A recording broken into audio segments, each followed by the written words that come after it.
Udah tombol record-nya loh, Se. Cakep. Udah bisa jadi YouTuber loh, Se.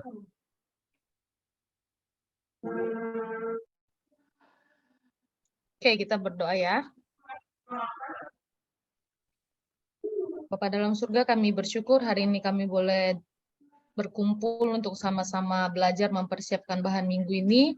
Biarlah Tuhan yang pakai setiap kami di dalam kelas persiapan ini. Sungguh-sungguh kami boleh mematangkan, kami boleh mencari kehendak Tuhan lewat firman yang akan disampaikan nanti, agar sungguh-sungguh itu menjadi satu kekuatan, penghiburan, ataupun teguran untuk setiap kami, bahkan setiap anak-anak remaja nanti. Biarlah Roh Kudus yang boleh memimpin, waktu ke depan Tuhan sendiri yang boleh memimpin, biarlah apa yang disampaikan boleh sesuai dengan kehendak Tuhan. Dalam nama Tuhan Yesus kami berdoa. Amin. Ya, Lau Fang dia masih lagi urusin anak-anak makan. Masih di bawah dia. Orangnya udah di sini. Oke, kita mulai ya. Hari ini kita akan bahas tentang minta apa yang kita butuhkan. Itu dari doa Bapa kami yang permintaan 4, 5, dan 6. Poin dari pengajaran minggu ini, memahami bahwa doa Bapa kami itu mencerminkan kebutuhan nyata dari umatnya. Menerapkan permintaan doa Bapa kami kepada kebutuhan harian mereka. Mengakui kepedulian Bapa kepada mereka. Jadi ada tiga poin ini yang akan kita capai lewat pengajaran minggu ini. Nah, kita akan lihat satu video ya, Lause sebagai pembuka. Oke. Bentar ya, nge-lag dia.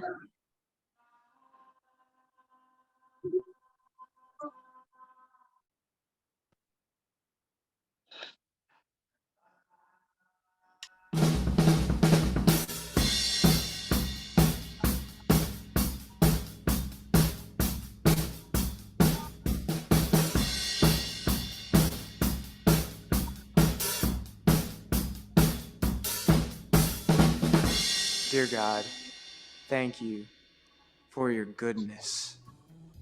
Lord, I know you want me to be blessed and happy. And that's why, God, I pray you, please, let me have this Corvette I've been looking at. I really like it. And God, if it be your will, please, make it cherry red. Amen. Lord, I'm single, and I'd really like to find that special someone. I kind of thought you'd have this problem figured out by now.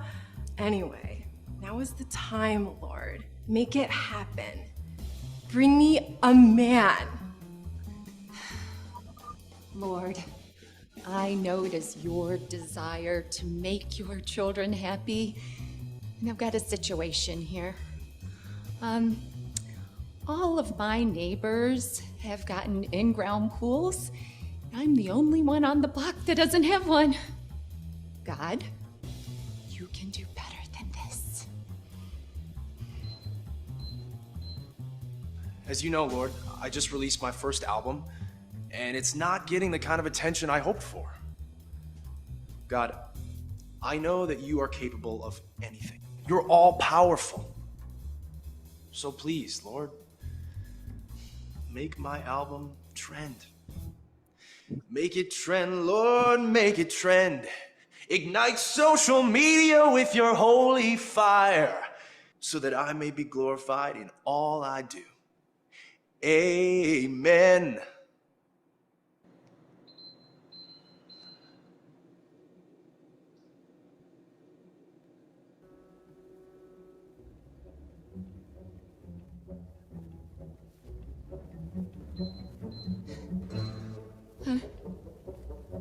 What's going on?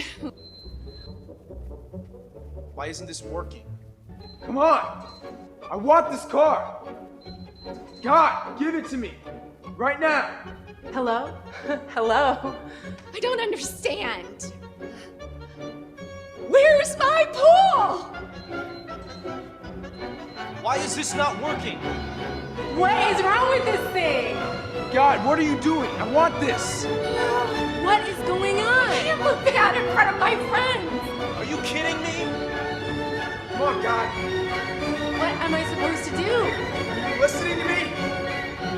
you break here! This stupid... What is the matter? God, I want my car! God, are you even listening to me? God, are you even listening to me? Ya, kira-kira Lose mendapatkan nggak pesan dari cerita ini? Ada yang mau kasih opini? Sekar? Tanggapan? Sebenarnya saya harusnya masukin subtitle, cuman nggak keburu, nanti saya coba kerjain. Ya, kalau saya lihat sih ini videonya kayaknya orang yang berdoa meminta sesuai dengan keinginannya ya, bukan kehendak Tuhan. Jadi mau maksa Ya. Tuhan menuruti apa yang mereka minta gitu. Dan ketika Iya tidak sih. mendapatkan mereka marah. Oke, Sisi Sekar. Kalau Linda Chow? Kalau dari saya sih hampir sama ya. Ya dia meminta apa yang sesuai dengan kebutuhan dia gitu loh. Tapi dia nggak tahu sih Tuhan maksudnya itu yang berkehendak itu yang mana gitu loh. Jadi dia mau kebutuhan dia dipenuhi gitu, memaksakan gitu. Ya, oke. Berarti kayaknya nggak usah subtitle ya. Nah, Lose, jadi ini kita boleh tanyakan ke anak-anak, apakah selama ini kita berdoa dengan sikap seperti ini gitu ya? Kalau kita lihat orang-orang tadi, mereka tidak langsung meminta apa yang mereka mau, tetapi di dalam doa mereka itu justru ada unsur yang minggu kemarin kita belajar, ada act-nya. Mereka memuji Tuhan, oh Tuhan kamu itu maha kuasa. Tuhan kamu tuh kan punya satu kerinduan supaya anak-anakmu ini boleh hidupnya bahagia. Mereka mendapatkan, memikirkan seperti itu. Jadi di dalam doa mereka juga ada unsur adoration, kemudian ada pujian kepada Tuhan. Jadi tidak hanya meminta. Tetapi apakah pada akhirnya mereka itu bisa berdoa sesuai kehendak Tuhan? Sepertinya tidak, ya. Mereka justru bertanya apakah Tuhan itu mendengarkan mereka berdoa. Nah, seorang tokoh Puritan bernama Thomas Boston, dia mengatakan sebuah paragraf yang cukup bagus. Kondisi manusia kita membuat kita cenderung meminta batu, bukan roti. Meminta kalajengking dan bukan ikan. Memohon apa yang buruk bagi kita dan menentang apa yang baik bagi kita. Manusia itu cenderung di dalam berdoa hanya memusatkan apa yang menjadi impian dan keinginannya saja didoakan kepada Tuhan. Sehingga ini yang terkadang apa yang kita minta kita tidak sadar mencelakakan diri sendiri. Kita hanya terfokus pada apa yang kita inginkan, bukan terfokus pada ikatan relasi yang intim dengan Kristus yang utama. Maka banyak kita menjadi kering di dalam kehidupan berdoa dengan Tuhan. Jadi kita tidak menikmati dengan benar apa yang menjadi esensi dari doa, sehingga kita salah berdoa, maka yang menjadi pusat doa yaitu kepuasan hawa nafsu kita.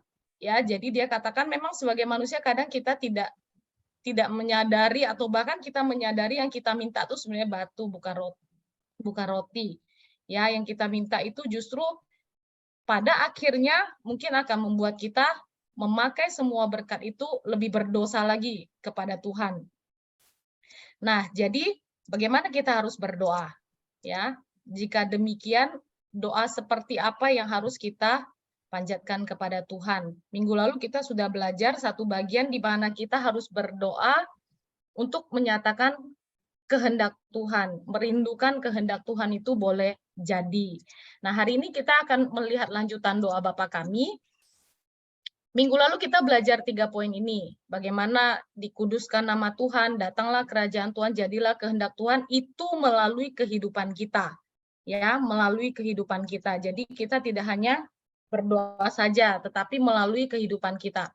Nah, hari ini kita akan belajar 3 permohonan berikutnya.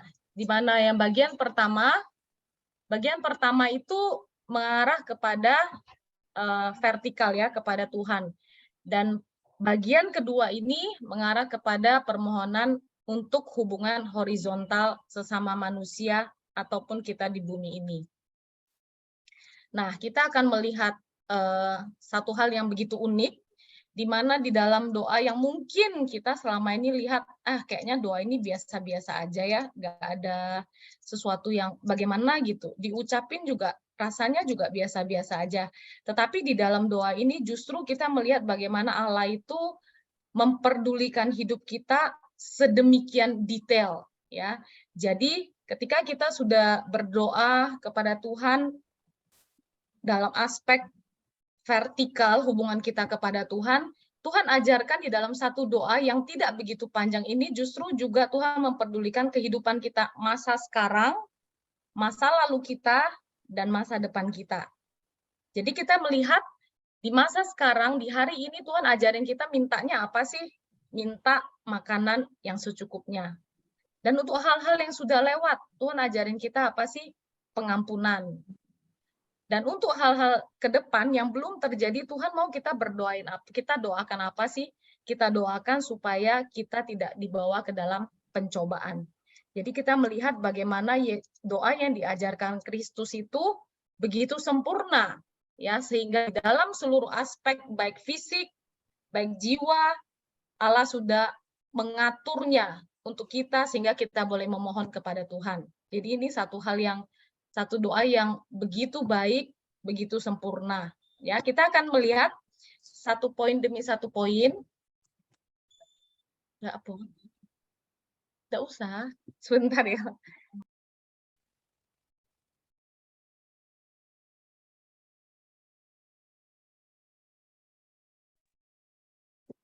Oke. Lose Fang izin ya, lose. Nah, kemudian kita akan lihat satu-satu dari 3 permintaan itu ya. Dari permintaan berikanlah kami pada hari ini makanan kami yang secukupnya. Oke, makanan menjadi satu hal yang begitu esensi di dalam kehidupan manusia ya. Tetapi kadang kita menganggap ya biasa aja ya, tiap hari makan, ya memang perlu makan. Tetapi kenapa Tuhan ajarkan doa ini kepada kita? Kita boleh melihat beberapa fakta di dalam Alkitab bahwa melalui makanan sebenarnya iblis bisa menggunakan hal ini membawa kita ke dalam temptation, pencobaan. Ya, kita melihat dari peristiwa yang pertama, bagaimana iblis menggoda Hawa untuk memakan buah pengetahuan yang baik dan yang jahat. Kemudian bagaimana bangsa Israel bersungut-sungut kepada Musa. Kamu membawa kami ke padang gurun. Di Israel di Mesir kami punya makanan. Sampai sini kami makan apa? Mereka bersungut-sungut atas makanan yang akan apa yang mereka makan. Kemudian Allah berkata, aku akan memberikan mana, aku akan memberikan burung puyuh. Tetapi Tuhan bilang, ambilnya hanya secukupnya, kecuali hari ke-6 kamu harus ambil lebih, untuk hari Sabat nanti kamu tidak boleh memungut. Tetapi Israel juga jatuh ke dalam pencobaan waktu itu. Mereka mengumpulkan lebih sehingga Allah begitu marah kepada mereka. Ya, dan kita juga melihat bagaimana Yesus ketika dia sudah berpuasa 40 hari, pencobaan pertama yang iblis lakukan kepada Yesus yaitu mengundang atau menantang Yesus mengubah batu menjadi roti. Jadi kita bisa melihat kenapa ya Yesus harus ajarin doa seperti ini. Kenapa Allah begitu memperdulikan hal yang mungkin kadang kita anggap begitu enteng atau ya nggak penting. Tetapi justru ini berbahaya. Ya, ini cukup berbahaya jika kita tidak berhati-hati. Kita akan melihat kebanyakan kita, mungkin adik-adik juga nanti kita bisa ajak remaja-remaja berpikir, mungkin kita jarang lagi berdoa meminta makanan, bukan? Ya, karena sebagian kita hidup mau makan apa ada di kulkas, mau makan apa, pingin makan apa bisa Grab. Jadi mungkin jarang sekali, bahkan saya juga jarang berdoa minta makanan kepada Tuhan. Kita langsung ya bersyukur untuk makanan yang sudah Tuhan kasih. Ya, tapi Tuhan ajarin kenapa sih kita harus berdoa minta makanan yang secukupnya pada hari ini. Karena kita harus sadar setiap makanan yang kita makan setiap hari itu berasal dari berkat Tuhan. Ya, itu poin yang penting. Jadi ini mungkin sering kita lupakan. Tuhan yang memberikan anugerah ini. Jadi doa ini sebagai satu wujud pengakuan kita sebagai ciptaan yang dipelihara oleh Sang Pencipta. Kemudian ketika kita meminta makanan secukupnya, itu mempunyai tujuan. Tujuan apa? Seperti minggu kemarin kita belajar. Ketika kita makan, kita itu bukan hanya untuk makan saja bertahan hidup, tidak. Tapi kita makan untuk melakukan kehendak Allah di dalam hidup kita. Jadi kita harus tahu, kadang remaja-remaja pikir ngapain ya? Makan, rebahan, makan, tidur, kayak itu kayaknya bosen. Tapi mungkin kita boleh ingatin mereka, kita hidup tuh bukan untuk makan saja gitu. Tapi dari makan itu apa yang mau apa yang mau kita kerjakan? Kita mau mengerjakan apa yang menjadi doa kita minggu lalu kita belajar, melakukan kehendak Tuhan. Ya, kita akan menyoroti 2 kata di dalam poin yang pertama ini, permintaan yang keempat, yaitu kata kami. Jadi ketika Yesus ajarkan, berikanlah kami pada hari ini makanan kami yang secukupnya, kami di sana merujuk kepada kata community, sebuah komunitas. Jadi Tuhan tidak ajarkan, berikanlah ku makananku secukupnya. Tapi Tuhan mau ajarkan kita, berikanlah kami. Apa sih artinya? Ketika mungkin kita memperoleh berkat yang lebih banyak dari orang lain, Tuhan percayakan, kita harus ingat, kita harus punya mata rohani untuk melihat teman-teman kita yang mungkin mereka berkekurangan. Nah, ini salah satu wujud kita bagaimana kita melakukan kehendak Tuhan, bukan?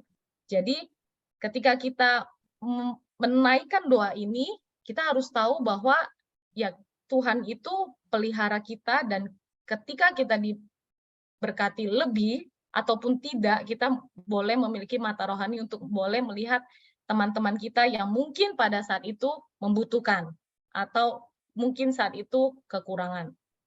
Kemudian kita melihat kata berikutnya, yaitu secukupnya.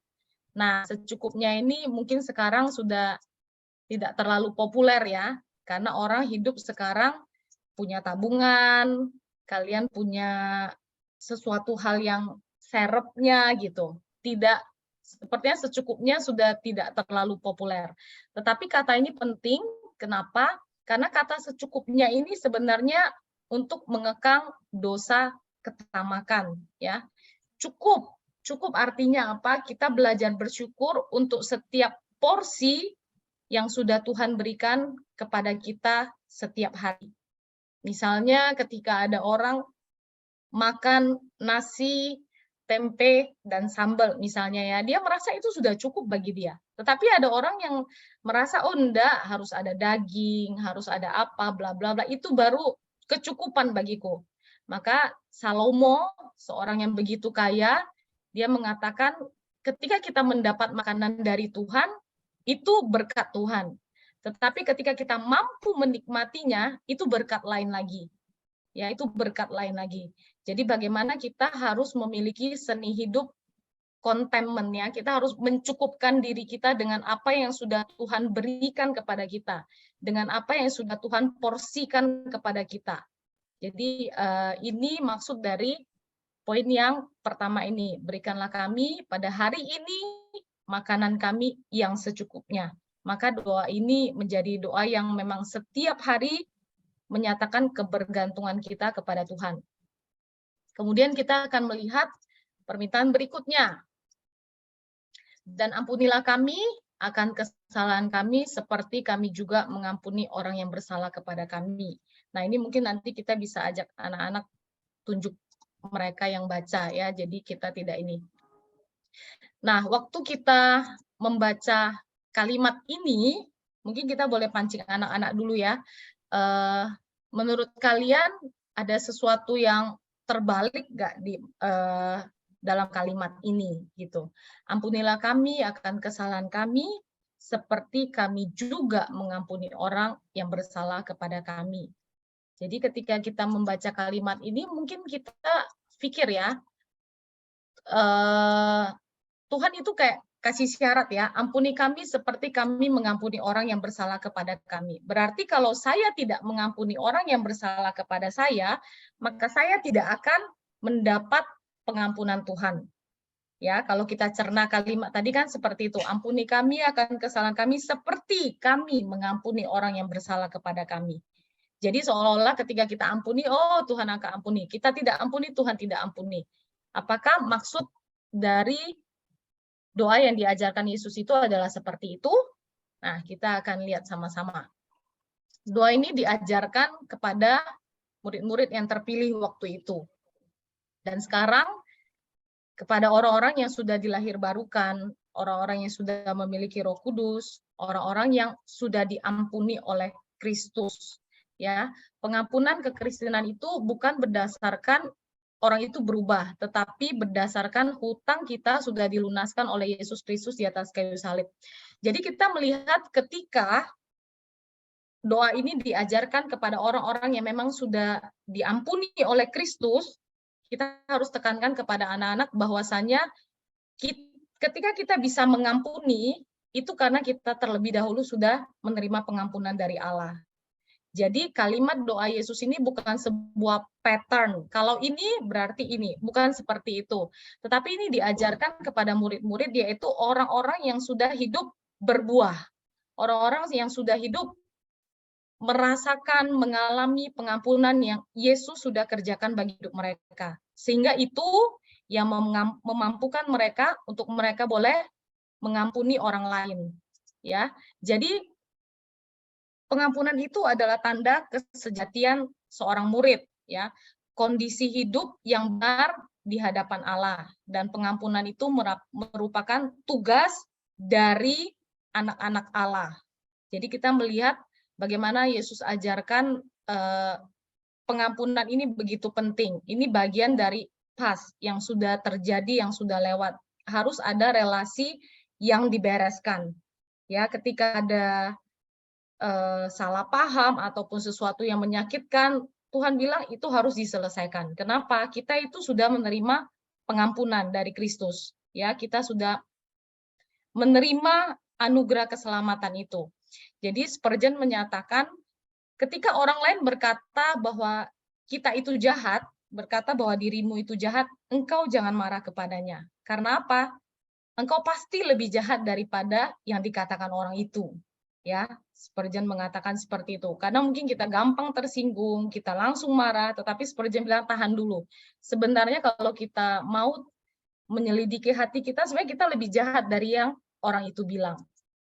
Nah, jadi apa sih sebenarnya inti yang Yesus mau bilang? Kenapa Yesus harus mengajarkan kalimat seperti itu?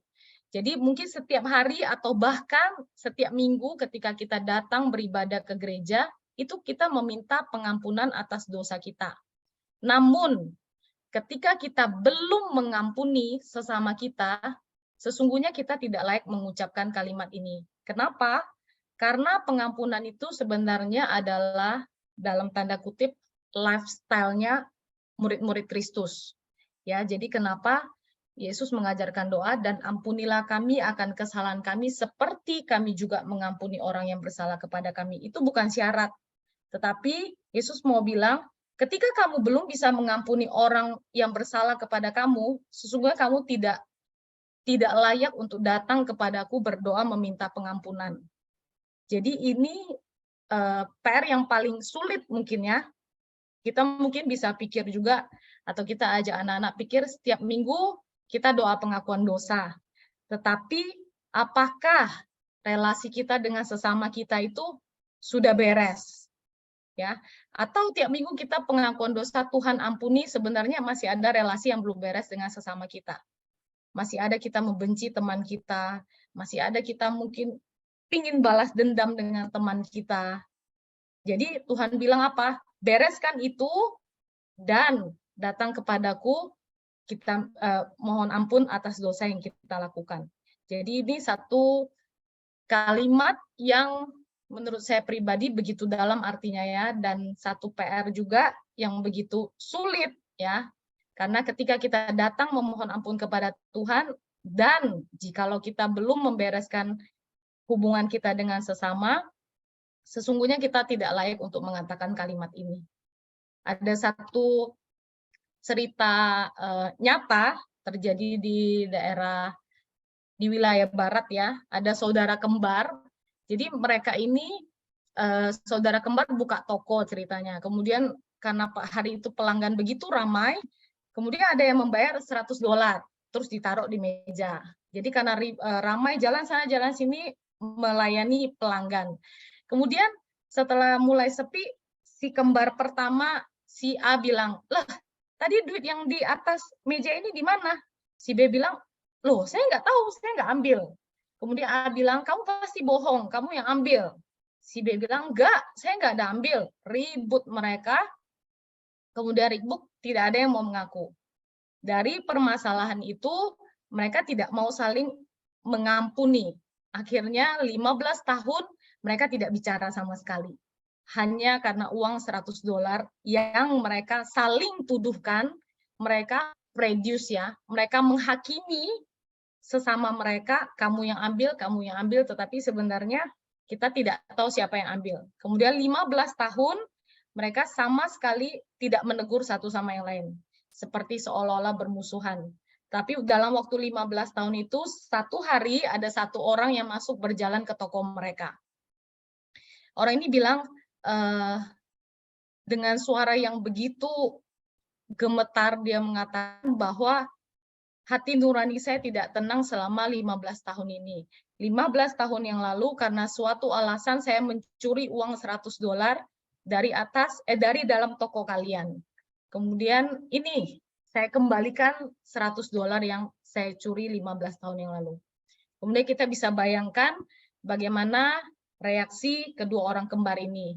15 tahun hidup di dalam menghakimi orang lain ya, hidup di dalam tidak ada pengampunan. 15 tahun yang tadinya saudara kembar, tetapi akhirnya karena sebuah masalah mereka punya satu menghakimi orang lain dan tidak mau mengampuni, mereka kehilangan relasi itu. Dan pada waktu itu mereka berdua menangis, menunduk, dan menyesali apa yang mereka lakukan. Jadi ini mungkin jika perlu kita ceritakan sebagai contoh kepada anak-anak, boleh kita ceritakan ya. Jangan sampai mental kita untuk menghakimi orang, menganggap orang lain lebih benar, tidak memberikan pengampunan, itu justru membuat hidup kita tidak menjadi hidup yang lepas, tidak menjadi hidup yang merdeka, dan bahkan bisa menjadi berkat bagi orang lain. Ya. Kemudian kita akan melihat, tadi kita sudah lihat bagaimana di dalam doa Bapa Kami ada Yesus ajarkan doa untuk present, masa sekarang, minta makanan yang secukupnya. Kemudian untuk hal yang berlalu, Tuhan mau kita membereskan relasi kita atau memberikan pengampunan. Nah, kira-kira kalau kita ajak anak-anak pikir, ke depannya kita mau minta apa sih? Atau untuk masa depan kadang kita, apa yang kita doakan? Ya, apa yang kita doakan? Di dalam doa Bapa Kami mengajarkan kita apa? Janganlah membawa kami ke dalam pencobaan, tetapi lepaskanlah kami daripada yang jahat. Ya, ketika Yesus sudah ajarkan, berikan kami makanan kami secukupnya, ampunilah kami. Kemudian Tuhan bilang apa lagi? Kedepannya nih yang belum terjadi, apa sih sebenarnya yang harus kita minta? Minta Tuhan jaga iman kita. Ya, itu satu hal yang kadang-kadang kita juga jarang doakan. Nah, waktu kita baca itu mungkin kita pikir, janganlah membawa kami ke dalam pencobaan. Kok mintanya sama Allah ya? Emang Allah mencobai umatnya? Tidak, ya, di dalam Yakobus 1 ayat 13 ada dicatat, tetapi pencobaan itu dipakai oleh setan untuk menjatuhkan. Tetapi Allah melakukan pengujian untuk dalam tanda kutip menaikkan seseorang, menguji seseorang. Ya, menguji seseorang.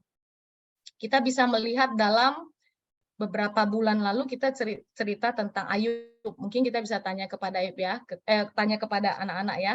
Ketika iblis meminta izin dalam tanda kutip kepada Allah, Allah izinkan ya, tetapi di dalam momen yang sama justru Allah tahu dan Allah memang menguji Ayub waktu itu. Jadi setan mencobai untuk menjatuhkan, tetapi Allah tidak, ya, menaikkan dalam tanda kutip Allah menguji kesetiaan seseorang. Nah, sebagai seorang murid Kristus yang rindu menyatakan kehendak Tuhan, tentu doa ini begitu penting. Ya, kenapa penting? sebagai orang-orang yang rindu menyatakan kehendak Tuhan, pasti iblis tidak akan tinggal diam melihat kita. Ya, iblis tidak akan tinggal diam melihat kita menjalankan kehendak Tuhan. Kemudian kenapa kita harus berdoa seperti itu? Karena kita tahu kita lemah. Kita butuh Tuhan, kita butuh Roh Kudus supaya kita tidak terjatuh. Kita butuh Tuhan, kita butuh Roh Kudus supaya kita tetap berjalan di dalam jalan Tuhan. Ya, jadi satu paket doa yang begitu sempurna yang Tuhan ajarin, yang Yesus ajarkan. Ya, ini tadi sudah saya singgung sedikit ya, di mana Tuhan tidak hanya memperdulikan aspek jiwa, aspek fisik, hari ini, masa depan, dan masa belakang. Jadi Allah kita itu adalah Allah yang mengerti kebutuhan kita secara keseluruhan dan mendetail. Ya, maka keseluruhan permohonan kita baik fisik maupun jiwa itu semua sesungguhnya untuk kemuliaan Tuhan, untuk pekerjaan Allah dan untuk kehendak Allah jadi. Kita melihat sebagai penutup, kita melihat kepada diri Kristus sendiri. Ketika datang ke dalam dunia ini, sesungguhnya Yesus itu juga menghidupi doa yang dia ajarkan juga kepada kita. Ya, ketika Yesus bergumul di Taman Getsemani, dia berharap nggak cawan itu lalu? Berharap. Tetapi akhirnya Yesus katakan apa sih? Biarlah kehendakmu yang jadi. Dan ketika Yesus difitnah, dianiaya, Yesus memiliki kekuatan untuk mengampuni. Ya, kita melihat dan pada kita juga melihat ketika Yesus dicobai, dia lapar, tetapi dia tidak jatuh, dia tidak terjatuh. Ya, Yesus sungguh-sungguh menjadi satu teladan di mana dia tidak hanya mengajarkan doa itu dia sebutkan saja, tetapi kita bisa melihat bagaimana hidupnya juga begitu kuat di dalam Allah. Karena kita melihat sosok Yesus itu juga sosok seorang pendoa, bukan? Ya, jadi hidup kita sebagai manusia yang memiliki begitu banyak aspek fisik, jiwa, relasi, ataupun kita akan menghadapi pencobaan, mari biarkan Allah mengintervensi setiap aspek hidup kita secara detail. Karena apa? Dia pencipta kita, dia yang menjadikan dirinya itu sebagai Bapa kita. Ya, dia yang menjadikan dirinya sebagai Bapa kita, bukan kita yang menganggap dia sebagai Bapa kita. Ya, sampai di sini lause-lause. Mungkin masih ada gambar-gambar yang belum saya sempat masukin ya, sama apanya, animation-nya. Oke, Cici.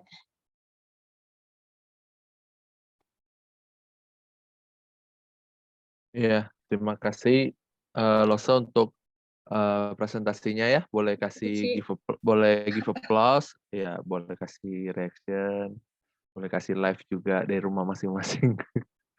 Ya, Kasih martabak nggak bisa ya? boleh, tapi hujan kasihan Grab-nya nggak jadi. Ya, Lose, kalau dari saya so far secara tujuan sudah oke, secara kerangka juga sudah cukup baik, secara penggalian eksegesis juga sudah cukup baik menurut saya, kurang lebih hampir sama dengan kertas kerja yang saya buat, jadi saya nggak akan terlalu banyak menambahkan. Hanya saja mungkin beberapa tambahan dari saya itu pertama, di bagian slide yang tentang doa yang begitu sempurna itu kan ada ditunjukkan tentang present, past, future gitu ya. Menurut saya bagian ini sebenarnya baik dalam artian memberikan point of view, POV atau sudut pandang yang berbeda. Tapi saya harap jangan sampai terlalu ditekankan untuk melihat sebagai pola present, past, and future.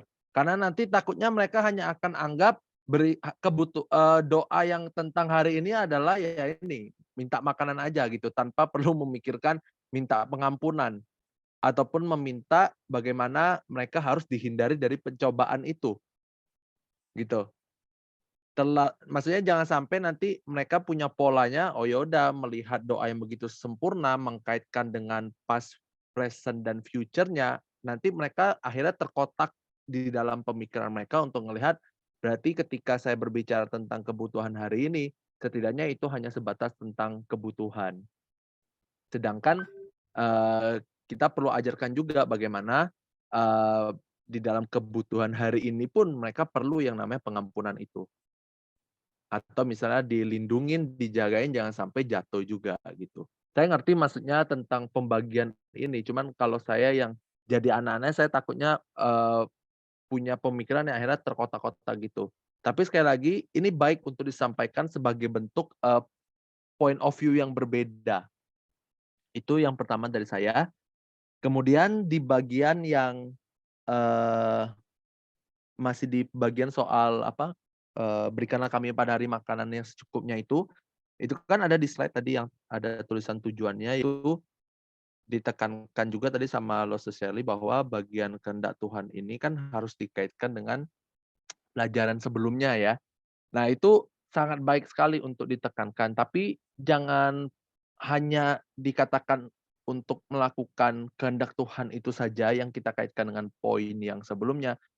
Tetapi hal yang sangat mendasar adalah dengan makanan itu pun dapat memberikan kekuatan, maksudnya untuk menolong kita untuk berdoa gitu. Itu baik, maksudnya yang melakukan itu, tapi juga ditambahkan ya dengan berdoa ya kamu doa juga kamu perlu tenaga gitu. Nah itu tambahannya. Kemudian,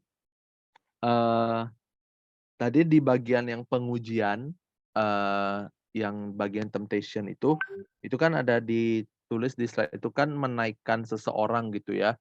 Eee, Mungkin biar nggak terlalu ambigu yang gimana, mungkin kalau di dalam kertas kerja saya, yang juga saya lihat dari John Piper itu juga sangat menunjukkan tentang, menaikkan iman seseorang, gitu. Bagaimana jadi Loso-Loso perlu sadari tahu juga di dalam, Matius pasal yang ke-6 ayat yang ke-13 itu di dalam penggunaan, kata pencobaan atau temptation itu dari kata Yunani peirasmos, itu tidak selalu mengatakan tentang pencobaan Loh, Saudara. Itu tidak selalu konotasinya negatif, tetapi secara kata Yunaninya itu sebenarnya bisa juga yang disebut sebagai pengujian. Nah, di bagian sini nih yang maksud saya udah tulis. Jadi bisa soal ini memang pencobaan, tetapi sebenarnya juga itu bisa yang namanya pengujian. Nah, sedangkan yang membedakan secara kalimat, ya memang Ella ini tulisnya agak ini ya, tapi kalau secara bahasa Inggris dan juga dalam bahasa Yunani bisa dilihat bahwa kata yang bagian terakhir itu jangan bawa kami ke dalam pencobaan, tapi lepaskanlah kami daripada yang jahat. Nah, kata yang jahat ini sebenarnya itu lebih tepat dirujuk kepada si iblis di secara konotasi kata gitu. Jadi artinya ya mengajarkan kita meminta bahwa ya pengujian atau pencobaan ini jangan sampai membawa kita kepada ya jeratan iblis yang dari tadi Lost Shirley juga udah sampaikan. Saya pikir itu sangat baik sekali untuk diajarkan kepada anak-anak. Nah, kemudian secara teknis tampilan slide aja di bagian terakhir itu tadi kan ada ditulis tentang mengapa ini penting gitu. Terus kan tadi ada dibilang karena doa ini bla bla bla, terus ada supaya ya di bagian-bagian terakhir itu. Mungkin secara ininya biar lebih elok kalau tadi kan Loses sebutkan karenanya tuh apa? Karena ini supaya ini nih. Kalau usul saya lebih baik kata supayanya itu yang mungkin digeser tapi diganti dengan karena. Karena apa? Karena Loses tulis di sub itunya kan mengapa. Ya berarti mengapa ya karena gitu. Supaya lebih mempermudah anak-anak aja untuk ngerti. Karena mereka di sekolah diajarin kan mengapa karena gitu.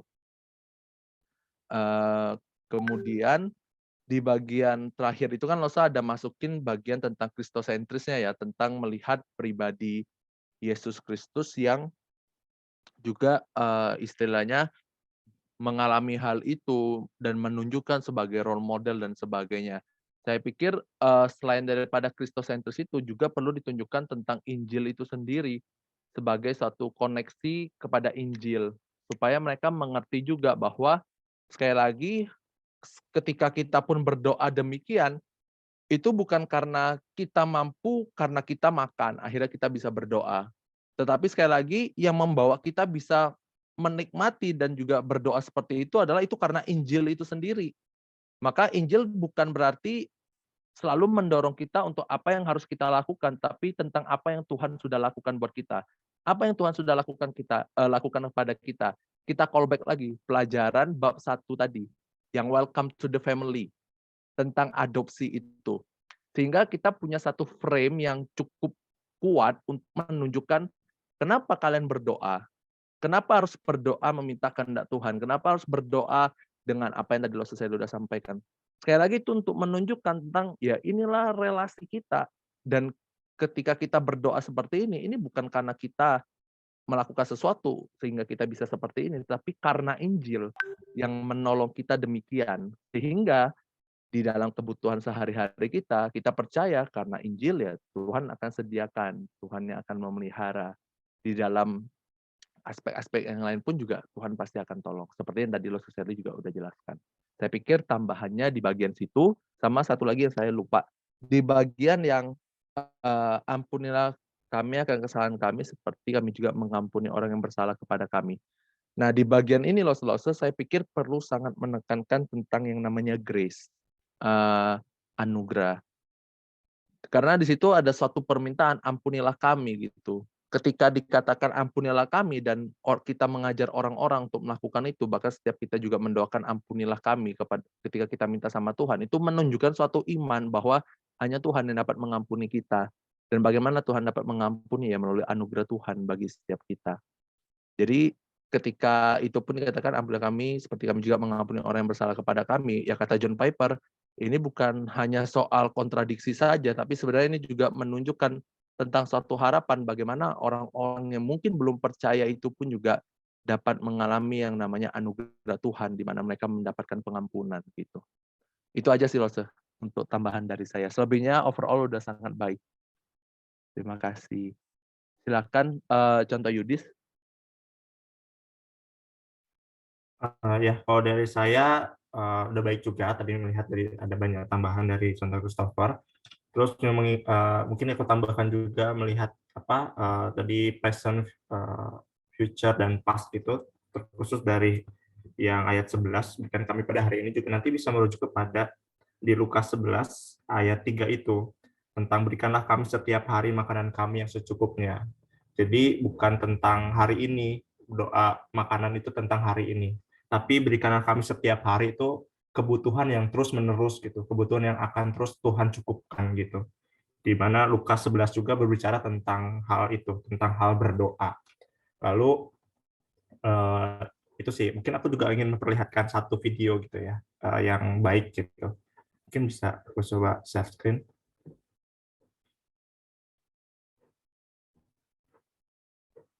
Tunggu ya, Contoh. Oh, ya.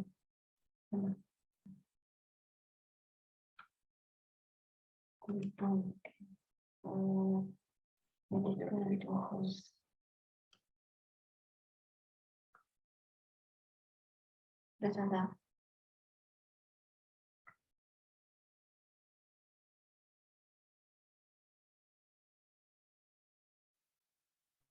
Ya, ini rekan-rekan.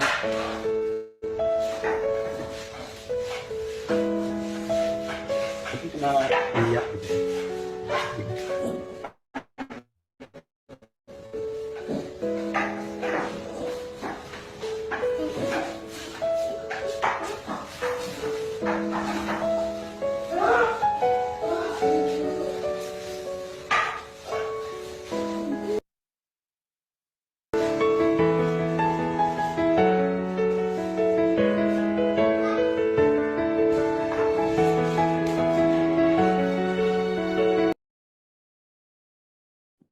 Ya gitu, mungkin kalau salsa sederhana gitu ya. Kalau kita lihat gimana Tuhan tuh mendengar gitu, karena Tuhan mendengar, Tuhan peduli setiap doa kita gitu.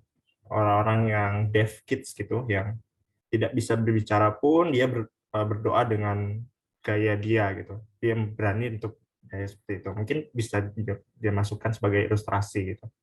Di mana mereka juga berdoa gitu, doa makan gitu ya, dari secara khusus gitu. Itu lalu mungkin tentang memaafkan kesalahan kami gitu ya. Memaafkan kesalahan kami kalau di bahasa aslinya itu debts gitu ya, hutang gitu. Ini perlu diperhatikan bahwa hutang itu hutang dosa gitu. kalau nanti secara teologisnya bahwa kita ini berdosa, kita berhutang kepada Allah gitu, tentang pembenaran gitu. Tapi tentang doa di sini tidak berarti bahwa orang percaya itu perlu meminta pembenaran setiap hari gitu. Karena memang orang percaya dibenarkan sekali dan selamanya gitu. Sejak awal dia menerima Kristus. Itu tercatat di dalam Roma gitu.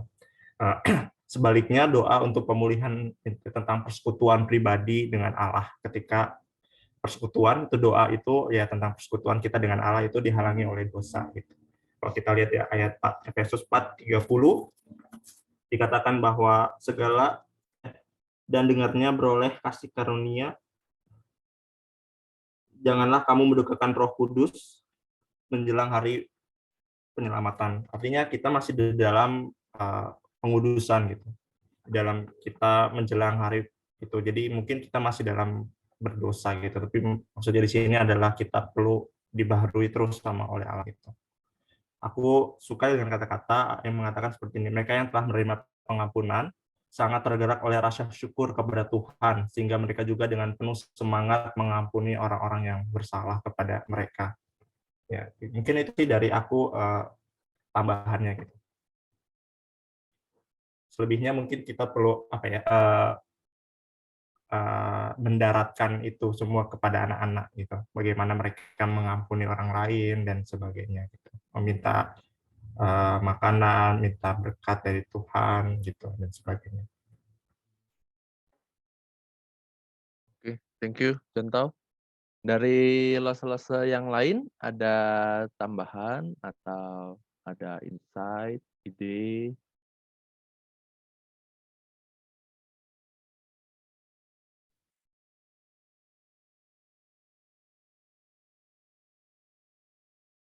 Contoh tadi kayaknya di slide terakhir kelupaan ini kali ya. Kalau kita tambahin, tadi kan di depan dibuka dengan doa, maksudnya menurut keinginan. Nah, jadi ketika sudah tampil semua, doa Bapa kami tampil sekali lagi, maksudnya kita boleh berdoa dengan kalimat-kalimat lain yang memang kita doakan, tapi kita lihat bagaimana Yesus ajarkan itu, ya bukan berdoa berdasarkan keinginan, memuaskan keinginan sendiri kayak gitu. Jadi di situ. Kalau yang pas present future itu kalau pendapat saya ya contohnya, maksudnya memang yang contoh bilang itu betul, takutnya anak-anak mengkotak-kotakan. Cuman karena ini doa diajarkan setiap hari, jadi kalau polanya maksudnya sekarang ini present. 5 menit kemarin itu sudah pas. Mungkin setengah jam lalu aku sudah berdosa nih ke orang. Dan detik berikutnya itu kan termasuk future. Kita bukan bilang besok gitu, Mas.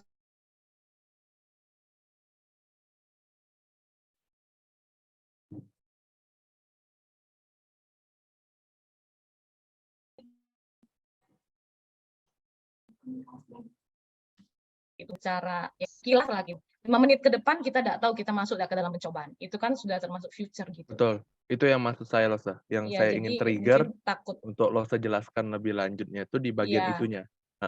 ya tadi mungkin kelewat karena mungkin pikir pas tuh kemarin, bulan kemarin kayak itu. Padahal 5 menit lalu tuh juga hitungannya kayak itu. Karena ini doa setiap hari. Jadi dalam 1 hari itu kan memang ini ya. Oke, nanti isi ya contoh.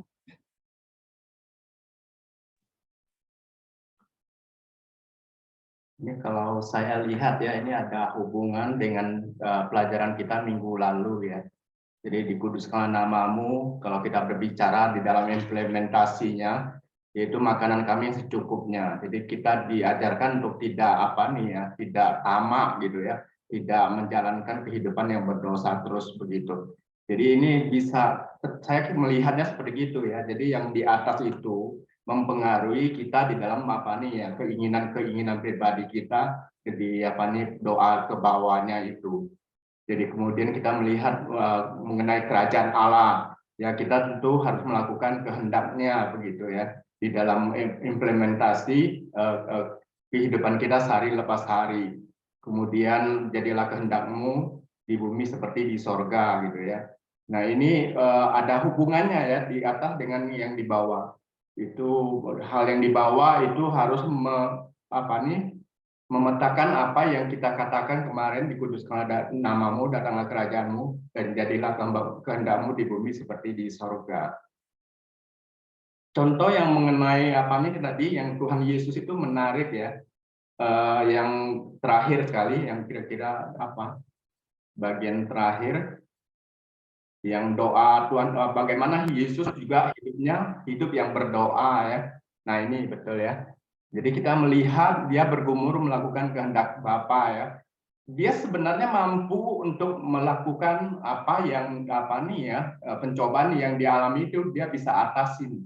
Dia bisa melakukan solusi sendiri ya. Karena dia sendiri adalah Allah yang menjadi manusia. Tapi dia membiarkan hal ini untuk untuk taat ya, taat kepada apa yang sudah digariskan ya, untuk menjadikan kerajaan Allah di dalam pelayanannya begitu. Jadi makanya dia banyak kali dia tidak mau melakukan apa yang bisa dia lakukan. Misalnya dia disuruh jadikan batu jadi roti, itu kan bisa dia lakukan ya. Dia tidak lakukan karena ketaatannya untuk melakukan kehendak Bapa gitu ya. Kemudian kita melihat di waktu difitnah, dia dianiaya begitu ya, itu menunjukkan bagaimana dia hidup di dalam kekudusannya ya. Dia tidak akan melakukan hal yang bersifat dosa begitu. Ya, dia menunjukkan contoh kepada kita bahwa memberikan konfrontasi terhadap sesuatu yang dianggap itu menindas kita, itu bukan jalan keluar gitu. Justru kita harus meletakkan itu kepada kehendak Tuhan. Ya, dan soal lapar, soal ini semuanya mirip ya. Jadi tentang hal-hal kerajaan Allah yang jadi di bumi ini. Nah, ini kira-kira masukan saja gitu. Ya, terima kasih Los Limson. Saya pikir tuh baik ya, hal yang tadi Los bilang kaitkan dengan yang minggu lalu tuh, kaitkannya tuh gimana, itu sangat baik sekali. Karena memang ada kaitannya untuk itu. Terima kasih Los Limson untuk tambahannya. Ada lagi dari Los yang lain? Kalau tidak ada, saya pikir cukup untuk kelas persiapannya. Saya kembalikan ke Los Sekar ya.